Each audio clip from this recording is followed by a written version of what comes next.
I think memes are an interesting form of both creativity and communication.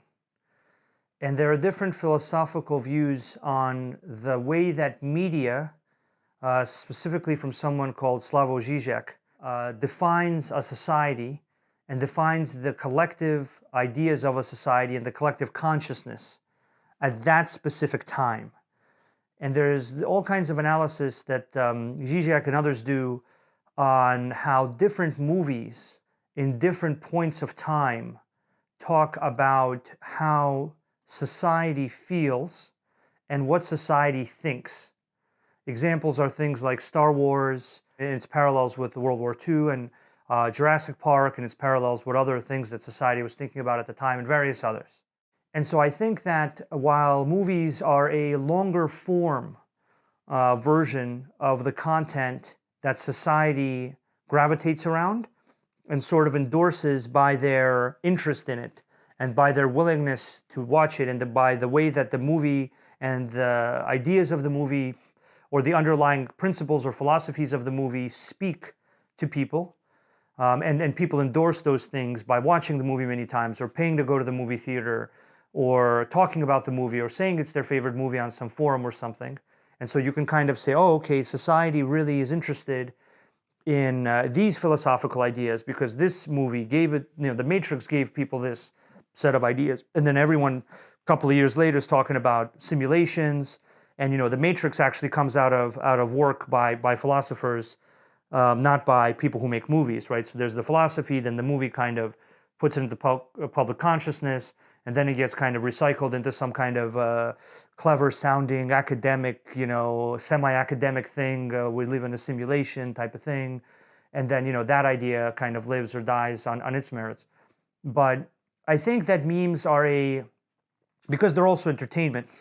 And the point of this theory is that entertainment can tell you the values of society because it gauges what society is interested in. And so memes I view as a kind of very creative, they can be viewed as art because many of them are very creative.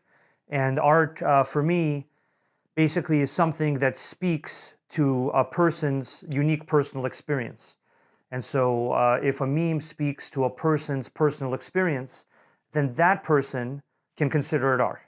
So I think there's a lot of creativity and they can be considered art to the degree that they speak to a person's personal experience and make a connection for that person with whatever that meme is connecting them to or reminding them of.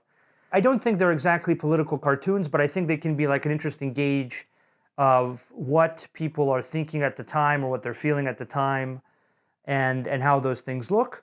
I think the ability to, in a very small space, to generate something that speaks to a lot of people and gets their attention can be viewed as both art and as a barometer of how people feel at the time.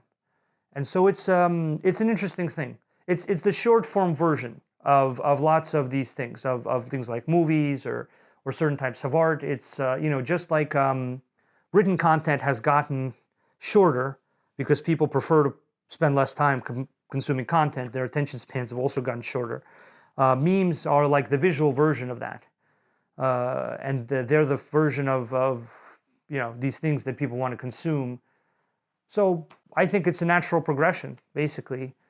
And I think they can tell us a lot about society. I think some memes will be reviewed in the future, looking back to understand this was the kind of art or the idea or the image that defined a generation or defined how people felt or what people believed in.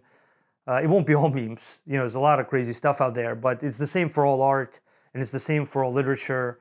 There aren't a lot of things that define anything really. Defining things are few and far between and by definition kind of rare.